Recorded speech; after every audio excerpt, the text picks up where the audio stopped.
नमस्कार, मैं आपका प्यारा हितेश सैनी आ गया एक और नया क्वेश्चन लेकर।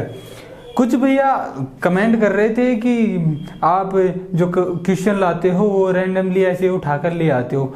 भाई मैं कोई भी क्वेश्चन लाता हूँ वो मोस्ट इम्पोर्टेंट होते हैं एग्जाम के लिए।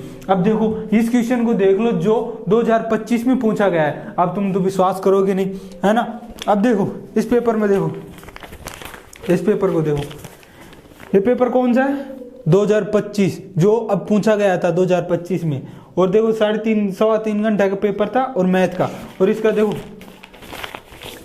ये देखो 15 क्वेश्चन ऐसे की ऐसे सेम टू सेम। और इसकी संभावना अब की बार है 2026 में भी पूछने की सबसे ज्यादा हो रही है। इसलिए जो भी क्वेश्चन लाता हूँ ना वो ऐसे ही नहीं उठा कर लिया था, मोस्ट इंपोर्टेंट होते हैं इसलिए ही लाता हूँ। अब देखो इस पेपर से रिलेटेड मुझे क्वेश्चन मिल गया। ये क्वेश्चन किताब में नहीं मिलेगा, पर ये यानी कि सात प्रश्नावली है ना, सात प्रश्नावली से ही रिलेटेड क्वेश्चन है। और ये बिल्कुल सरल है। आप जब इसको सोल्व करोगे ना तो आपको लगेगा ही नहीं कि हार्ड है, पर देखो ये समझने का फेर होता है। क्या होता है? समझने का फेर होता है। अगर आप इसको समझोगे तो ऑटोमेटिकली आप इसका आंसर पता कर लोगे। पर देखो यहाँ पे फेर हो जाता है, समझने में फेर हो जाता है। क्योंकि जब देखो इस क्वेश्चन को पढ़ते हैं कि भाई दो बिंदु हमें दे रखे हैं, दो बिंदुओं से बना एक रेखाखंड है। चलो यहाँ तक भी सही सिंपल था कि भाई दो बिंदुओं से रेखाखंड बना दिए, इसको पी क्यू मान लो, पी क्यू मान लिया, है ना। और इसके एक के निर्देशांक दे दिए भाई 4 और 0, और एक के निर्देशांक दे दिए 0 और 8, सिंपली दे दिए। अब उसके बाद में ये क्या कह रहा है कि एक रेखाखंड है, उसको 4 भागों में विभाजित करता है। 4 भागों में विभाजित करने वाला निर्देशांकों का मान बताइए। अब यहाँ पे होती है कंफ्यूजन।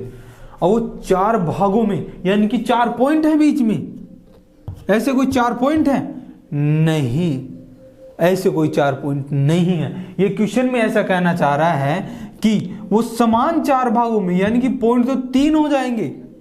जब भी ऐसे आपको बांटने की बात कहे तो वहां पे आपको याद रखना है, अगर वो 4 भाग पूछ रहा है, समान 4 भाग, तो मतलब उनके बीच में 3 पॉइंट आएंगे, 3 पॉइंट आएंगे। और अगर समान 3 भागों में पूछ रहा है तो उसके अंदर 2 पॉइंट आएंगे। अब देखो समान 4 भागों में, देखो इन दोनों के मध्य में मैं रख दूंगा 1 पॉइंट, ये है ना। अब समान 2 भागों में बट गया है, अब इनको 4 भागों में बांटना है तो इन दोनों के मध्य में ये और ये। अब देखो इनके बीच में 3 पॉइंट आए हैं, पर ये समान 4 भागों में विभाजित हो चुके हैं, समान 4 में विभाजित हो चुके हैं। अब देखो हम इसका मान हम सिंपल एक फॉर्मूला होता है क्या, मध्य बिंदु के निर्देशांक, उससे हम ज्ञात करेंगे। उससे बिल्कुल ऐसे सरल हो जाएगा। जैसे हम लिखते हैं पी क्यू के मध्य बिंदु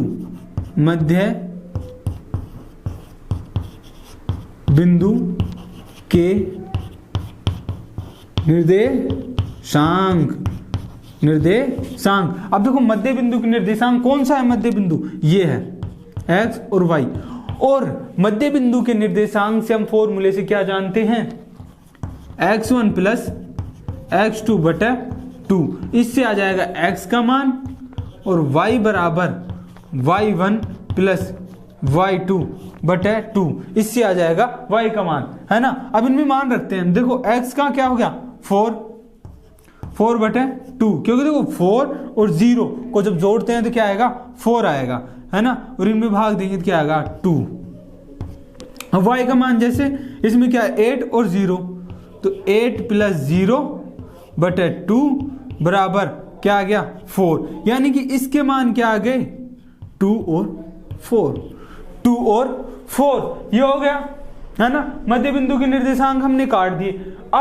अब एक चीज नोटिस करना कि समान भागों में विभाजित है, समान भागों में विभाजित है। तो देखो इन 2 पॉइंटों के बीच में भी 1 पॉइंट है, तो इससे भी हम क्या कर लेंगे मध्य बिंदु के निर्देशांक। इसको मैं a मान दूं, इसको b और इसको c, तो हम p और a के मध्य बिंदु के निर्देशांक, मध्य बिंदु के निर्देशांक क्या हो गए जब इसके x और y को एक्स एक्स के जोड़ दो, 2 + 4/2 और वाई वाई के जोड़ दो, वाई के क्या है 4 + 0/2। तो इसके मान क्या आ गए 2 और 4 6, 6 में 2 का भाग दिया 3 और 1 आ गया 4 में 2 का भाग दिया 2। तो इसके निर्देशांक क्या आ गए 3,2। अब आप एक चीज फिर नोटिस करोगे कि ये देखो ये समान समान भागों में, तो ये भी मध्य बिंदु के निर्देशांक कौन सा पॉइंट ए और क्यू के मध्य बिंदु, ए और के क्यू के मध्य बिंदु के निर्देशांक ज्ञात करेंगे। इसके देखो 2 और 0, 2 + 0/2 और 8 + 4 12/2। तो देखो 2 में 2 गया 1 और 12 में 2 गया तो 6, यानी कि 1 और 6। और हमें पूछ क्या रहा था इन तीनों के मान, ये और ये, इन तीनों के मान हमें पूछ रहा था इस क्वेश्चन के अंदर, है ना। अब देखो कितने सरल वे में बस एक फॉर्मूला 3 जगह अप्लाई हुआ है और ये क्वेश्चन सोल्व हो गया। अब उस पेपर में देखो, उस पेपर में आप देखोगे ना तो ये क्वेश्चन कितने नंबर का था, ये क्वेश्चन था कितने नंबर का 2 नंबर का तो होएगा। ये देखो 3 नंबर का क्वेश्चन, यानी कि आपको 3 बार बस फॉर्मूला लगाना है और उसमें ये 3 नंबर का क्वेश्चन है, उसमें ही 3 नंबर का क्वेश्चन। आप देख लो इस क्वेश्चन की वेटेज कितनी है, इस क्वेश्चन की वेटेज कितनी है। और ये धीरे धीरे 2025 का मैं क्वेश्चन पेपर पूरा सोल्व कराऊंगा, उसके बाद में 2026 के एक्सपेक्टेड क्वेश्चन भी मैं जल्द लेकर आऊंगा, है ना। तो जो कोई भी हो नया वो सब्सक्राइब करे और वीडियो को लाइक करे। अभी तो इसका अथवाड़ा और है, ये देखो इसका अथवाड़ा सेम वो क्वेश्चन और मैं कराऊंगा। और जो वीडियो को लाइक नहीं किया वो वीडियो को लाइक कर दे। अब हम चलते हैं इसके अथवा वाले में, उसी का अथवा। अब तुम ये भी कहोगे ये भी रैंडमली, ये भी रैंडमली नहीं है, ये भी रैंडमली नहीं है। जैसे कि मैंने जो 15 क्वेश्चन करवाया था, 15 क्वेश्चन, उस 15 का अथवा देखो, तुम अथवा देखोगे ना तो ये क्या है सेम टू सेम है अथवा भी। तो मैं दोनों क्वेश्चनों को सोल्व कराऊंगा और तुम मेरी सर्च पे देख रहे हो, ये देखो मैंने 2015, ये कौन सा है 2025 का इस पेपर से क्वेश्चन उठा रहे और मेरी सर्च पे देखोगे कोई भी क्वेश्चन मैं लाऊंगा ना तो ऐसे नहीं लाऊंगा।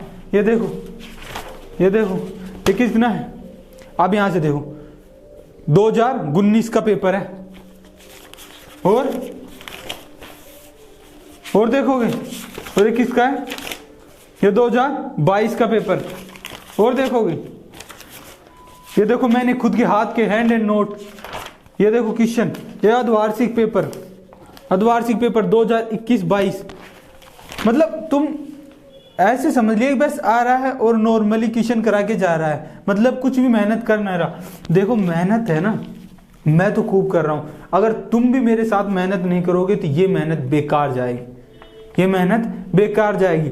ये मेहनत अब जब ही सफल होगी जब तुम मेरे साथ मेहनत करोगे, और ये मेहनत मैं चाहता हूं कि बेकार न जाए और आप भी चाहोगे कि मेहनत बेकार न जाए। जो मैंने इतनी मेहनत की है ये क्वेश्चन तैयार करने में, सॉल्यूशन कराने में, और इतने मजेदार तरीके से सॉल्यूशन कराने के बावजूद भी आप इन क्वेश्चनों को सोल्व न कर पाए और अपनी सफलता न पा पाए, तो इसमें मेरी कोई गलती नहीं होगी, इसमें सिर्फ आप खुद की गलती होगी। तो अब हम इस क्वेश्चन को सोल्व कराते हैं, है ना, इस क्वेश्चन को सोल्व कराते हैं। कि कुछ बातें अगर हमारी आमने सामने हो ना तो वो बेहतर रहता है। अब देखो इस क्वेश्चन को देखो, ये क्वेश्चन अब मैंने पिछला क्वेश्चन कराया था जो 2 बिंदुओं के मध्य के सूत्र से, है ना, 2 बिंदुओं के मध्य के निर्देशांक के सूत्र से मैंने सोल्व कराया था। ये भी सेम टू सेम वैसा ही, हमें ए के निर्देशांक ज्ञात करने हैं, है ना, और ए भी एक व्यास है, वर्त का व्यास है, और जिसमें केंद्र का मान दे रखा है और हमें बी का मान दे रखा है। अब इसको आप थ्योरेटिकल रूप से, यानी कि आप सोचोगे ना तो इसका आंसर ऑटोमेटिकली आपके माइंड में आ जाएगा। देखो इसके डायग्राम को देखो पहले, ये एक वर्त है,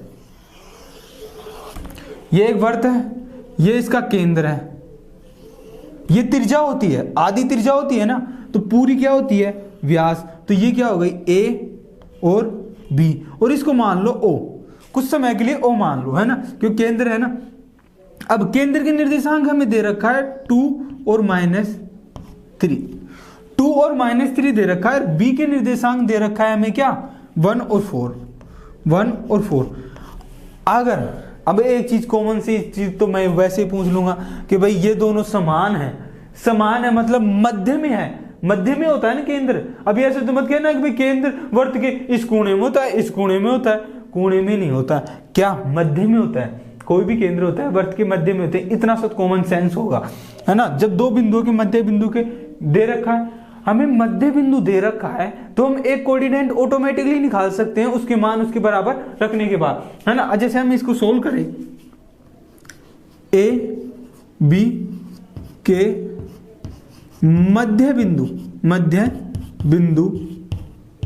और मैं ये बार बार कहता हूं कि लिखने में सबसे ज्यादा फोकस करो, क्योंकि लिखने से आपका एग्जामिनर देखेगा ना, उससे नंबर देगा। ऐसे नहीं कुछ भी लिख रहे हो, लिखने का तरीका होना चाहिए, है ना। तो मध्य बिंदु के निर्देशांक, मध्य बिंदु के निर्देशांक जैसे x है, x बराबर x1 और x2 प्लस होता है बीच में 2, और y बराबर y1 प्लस y2 बटा 2। अब देखो इसको ऐसे समझो, ये क्या है x1 और y1, ये क्या है x2 और y2, और ये क्या है x और y। देखो अब मध्य बिंदु में है ना, तो मध्य बिंदु के निर्देशांक हमें x और y के मान दे रखे हैं, जबकि x2 और y2 के मान हमें नहीं दे रखे। तो सबसे पहले हम इन मानों को इस फॉर्मूले में रखते हैं। देखो x का मान क्या दे रखा है 2 और y का मान क्या दे रखा है -3, तो यहाँ पे लिखते हैं 2 बराबर, और x1 का मान क्या दे रखा है, x1 ये रहा 1 दे रखा है, तो 1 प्लस x2 बटा 2, और y का मान दे रखा है -3, देखो ये रहा -3 केंद्र के लिए, है ना, बराबर y1 क्या दे रखा है 4 प्लस y2 बटे 2, है ना। अब इनको गुणा करो, इससे गुणा हो जाएगा, क्या बचेगा 4 बराबर 1 प्लस x2, और इससे ये गुणा करो तो -6 बराबर 4 प्लस y2 हो गया ना।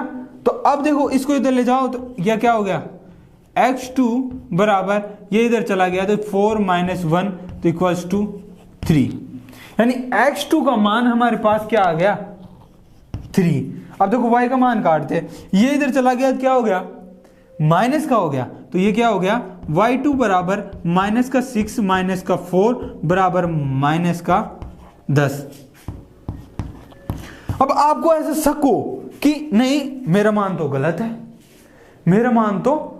है, तो ऐसा शक है ना, तो इसको दूर कर लिया करो। इस फॉर्मूले में ये दो मान है ना, ये दो मान मध्य बिंदु के फॉर्मूले में रख के देख लो, है ना। जैसे x है और इसका x1 और x2, ये मान इस फॉर्मूले में रख के देख लो, 1 और 4, 1 और ये क्या है 1 और 3, 1 और 3 को यहां रखोगे, 1 और 3, 1 और 3, 1 और 3, तो कितना हो गया 1 और 3 4 में 2 का भाग दिया 2, तो आप यहां पे देखोगे, देखो 2, यानी मध्य बिंदु के निर्देशांक से ही आगे। अब देखो यहां पे देखना, -10 और 4, -10 और 4 जब जोड़ोगे तो माइनस की संख्या ज्यादा है, तो माइनस की संख्या ज्यादा है तो -6, क्योंकि प्लस के 4 है ना, तो माइनस में घट गया, तो -6 में 2 का भाग देंगे तो क्या आएगा -3, तो यहां देखो -3 हो गया ना। तो इस प्रकार से भी क्वेश्चन पूछता है निर्देशांक ज्यामिति में, और 3 नंबर का क्वेश्चन पूछता है, इस पे गौर करो, 3 नंबर का क्वेश्चन पूछता है, ऐसे हल्के में नहीं पूछता कि भाई कि नॉर्मली लो ये ले भाई 1 नंबर का 1.5 नंबर, 3 नंबर का क्वेश्चन पूछता है, बस इतनी सी सॉल्यूशन में 3 नंबर का पूछता है, ये ध्यान में रखना, है ना। और मजेदार क्वेश्चनों के लिए हमें सब्सक्राइब करें, लाइक करें, और अपने दोस्तों के साथ भी शेयर करें, कि जिससे वो महत्वपूर्ण क्वेश्चनों को अपनी नोटबुक में नोट कर सके और एग्जाम में बढ़िया परफॉर्मेंस दे सके। अभी के लिए धन्यवाद।